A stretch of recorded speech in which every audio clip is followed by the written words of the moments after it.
This all started when a group of environmentalists who were protesting a project to build a shopping arcade and a residential complex over a park near Taksim Square were attacked by riot police in the early hours of May 31st, and the police used massive, disproportionate force against these people who had been very peaceful, just sitting there in the park and saying that they just didn't want this project to happen, and who tried to prevent construction workers from moving in and chopping the trees.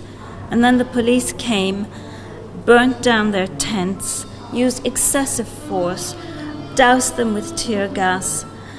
The scenes were just unbelievable, horrible, and as these images spread, mainly via the internet, because as you know, the local media turned a blind eye to it all initially, people were outraged, and it became the vehicle for them to express their general frustration, anger against this government. And one of the main complaints, the main reasons that people are so angry is because they feel that the Prime Minister has absolutely no respect for the views of half of the electorate that did not vote for him.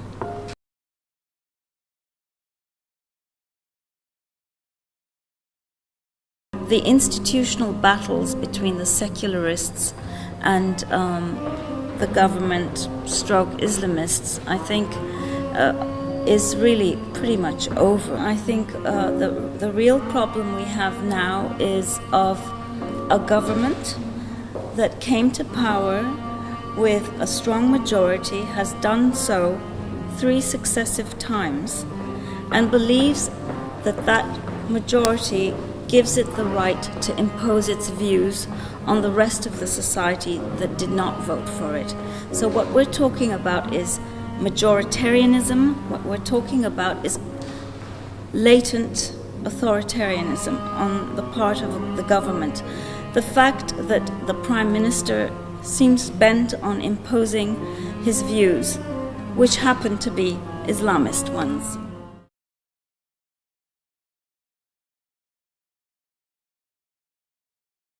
Well, the true test of that will be at the ballot box. We have municipal elections in March 2014, and it's pretty much turned into a referendum on the AK Party government, really, on its rule. So the results of those elections, I think, will be quite revealing.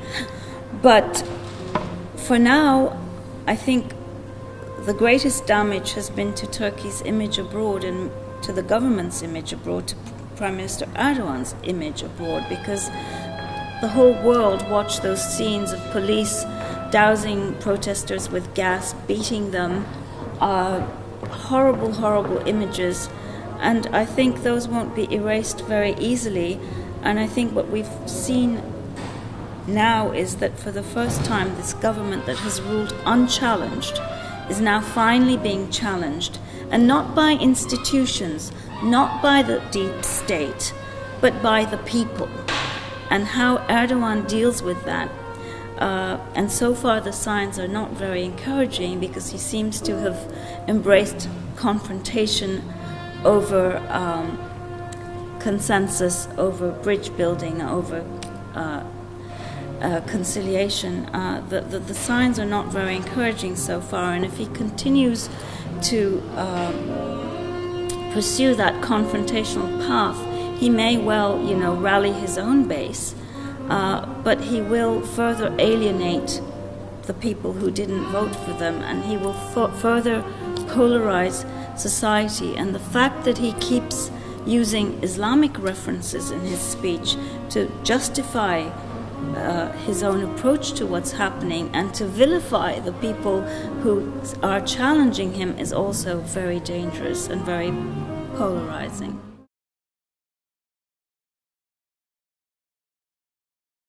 First of all, we have a democratically elected government.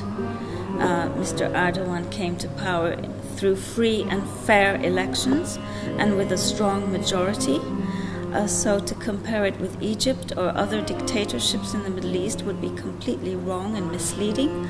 On the contrary, what we're seeing is a further strengthening of Turkish democracy. The response to it has been very undemocratic on the part of the government, but the fact that civil society is growing stronger, that people no longer fear authority and feel confident to go out on the streets and demand their rights is a sign that Turkish democracy is maturing, and that this new generation of Turks that everybody is talking about are willing to pursue their rights through peaceful means and not through violence. And to me that is a very strong signal that Turkish democracy is getting stronger and stronger by the day.